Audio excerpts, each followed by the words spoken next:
Up until now, we only used base and the library included with GHC. Because of that, we didn't really need to do anything fancier than run GHC to run our program. However, we want to start using external libraries which are not included with GHC in our programs. External packages can be downloaded from Hackage, Haskell's central package archive, stack.yaml, a subset of Hackage packages that are known to work together, or even from remote Git repositories. Usually, Haskellers use a package manager to download and manage packages for different projects. The most popular package managers for Haskell are Cabal and Stack. A major difference between the two is their philosophy. Cabal tries to be a more minimalistic tool that handles building Haskell projects, doing package management using the whole of Hackage, and uses complicated algorithms to make sure packages work together. Stack tries to be a more maximalistic tool that handles installing the right GHC for each project, provides integration with external tools like Google, and lets the user choose which set of packages, including their versions, they want to use. If you install Haskell using GHC app, you most likely have Cabal installed. And if you install Haskell using Stack, well, you have Stack installed. You can check the haskell.org downloads page if that's not the case. Using external packages can be done in multiple ways. For quick experimentation, we can just ask Stack or Cabal to build or even run our programs with external packages. But as the programs get larger, use more dependencies, and require more functionality, it's better to create a project description for our programs and libraries. The project description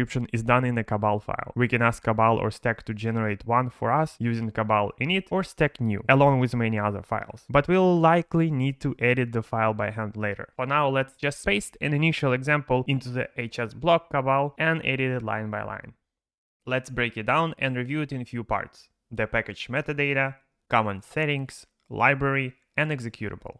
The package metadata part should be fairly straightforward from the comments, with a few exceptions. Cabal version defines which Cabal versions can build this project. We've specified 2.4 and above. Name is the name of our library and a package, which must match with a .cabal file name. Usually starts with a lowercase letter. We can use Hackage to check if our package name is already taken. Because our Cabal file is named HS block, we should use this name here as well. Then we have version. Some Haskell packages using semantic versioning, others using Haskell package versioning policy. There are links included if you want to read more about it. But we'll go with 0100. Synopsis will appear in the Hackage package listing and search. The description should be self-explanatory. Homepage as well. Bug reports. I'm just taking this from the book. Okay, license. Most Haskell packages use BSD 3 clause. You can find more licenses if you like at choosealicense.com.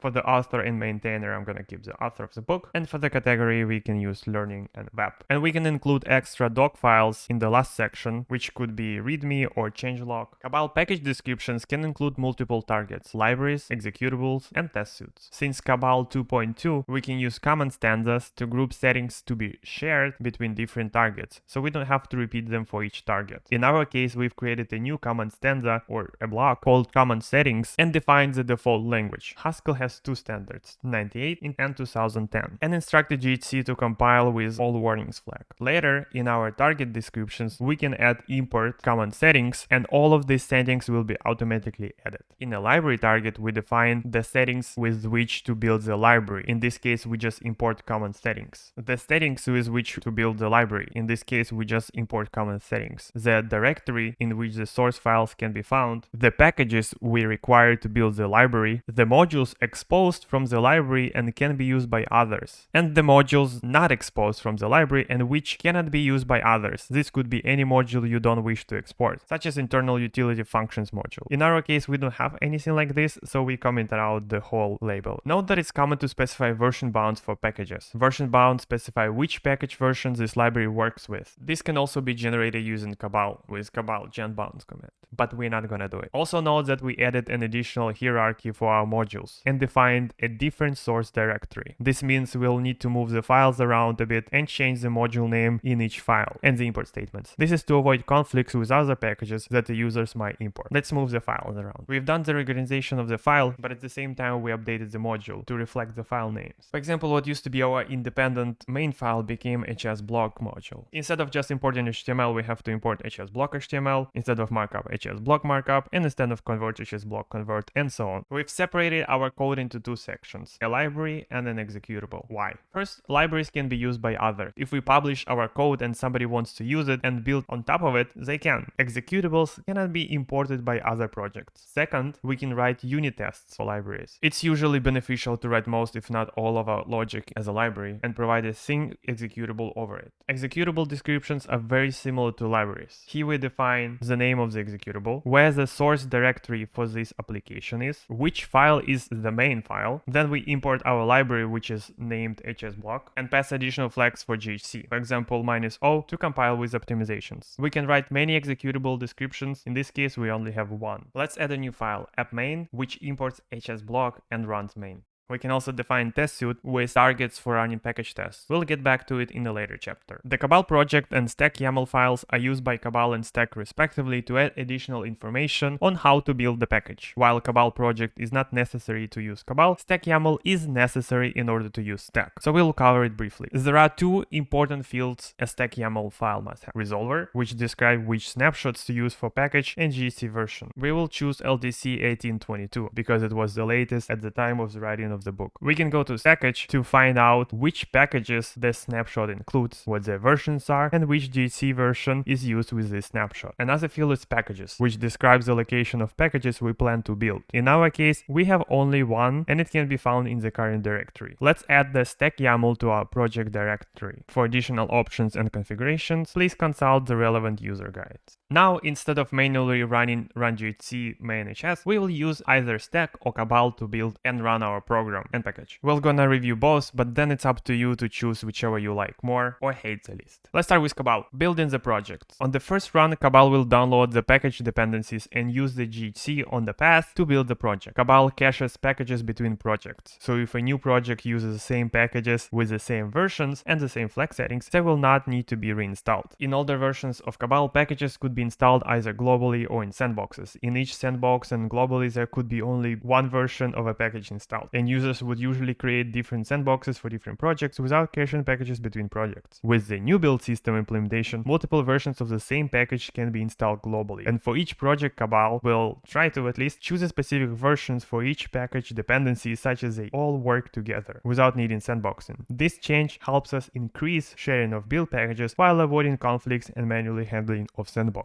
These days, in the time of the book and recording, the new build system implementation is now the default, and Cabal commands don't need to be prefixed with version 2, but the Cabal documentation will still mention the prefix to refer to the new commands. Here's a few commands that we should be familiar with. Cabal update fetches information from remote package repositories, specifically package unless specified otherwise, and updates the local package index, which includes various information about available packages such as their names, versions, and dependencies. Cabal update is usually the first command to run before fetching package dependencies. Cabal build. Build compiles the various targets, such as library and executables. It will also fetch and install the package dependencies when they are not installed. When building executables, Cabal build will report where the executable has been created, and it's also possible to find the path to the executable using Cabal exec --switch hsblock.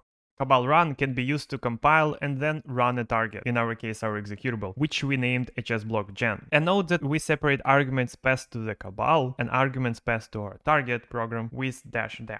Cabal REPL runs GHCI in the context of the target, in our case our library, which we named hsblock. It will load the target package dependencies and modules to be available in GHCI. Cabal clean deletes the build artifacts that we built. There are more interesting commands we could use, such as Cabal freeze to generate a file which records the package versions and flags we use to build the project, or command to bundle the project source to a package tarball which can be uploaded to a package. If you'd like to learn more, visit the Cabal user guide. When it comes to building the project with Stack, on the first run, Stack will install the right GHC for the project, which is specified by the resolver field in the stack.yaml file. Download the package dependencies and compile the project. Stack caches these installations between projects that use the same resolver, so the future projects with the same resolver and future runs of this project won't require installation. This approach is kind of a middle ground between full packages sharing and sandboxes. Let's look at the somewhat equivalent command for Stack. Stack build will compile the project as described before, installing GHC and package dependencies if they are not installed. When building executables, Stack build will report where the executable has been created. And it is also possible to find the path to the executable using stack exec. We can also use stack exec to run this executable. and pass the program arguments to the executable in a similar way to Cabal. Stack.gHCI runs gHCI in the context of our library HS block, loading the library modules and packages. And stack.clean cleans up build artifacts. The stack user guide contains more information about how stack works and how to use it. Both stack and Cabal create build artifacts that we will not want to track using our version control. These build artifacts are found in the dist new style, and stack work directories. We can add this to gitignore file or similar for other version control programs to ignore them. Finding packages is not a straightforward process in Haskell at the moment. Here's the author's suggestion to find a package. First, search for a tutorial on something you'd like to do and see which packages come up. Then use the download amount on Hackage as an indication of package popularity. Use Stackage synapses to locate relevant package, or check social network channels for recommendations, but know that some people tend to recommend inappropriate solutions and packages that might be too complicated or still experimental. It's also important to note the amount of dependencies a package has. Adding many dependencies will affect compilation time and code sizes. And it can sometimes be a good thing to consider when comparing packages or considering whether a package is needed at all. So in summary, we've created a package description for our library and use Stack and Cabal to build our program. In future chapters, we'll start adding external packages. We'll only have to add them to the build depend sections in the Cabal file, and our package manager will download and install the required packages for us. And we made some changes to our project structure and directories, which should look something like this. Note that this package format could be released to Hackage for other Haskell developers to use. In the next part, we'll define a nicer interface for our program and use a package called opt_parse applicative.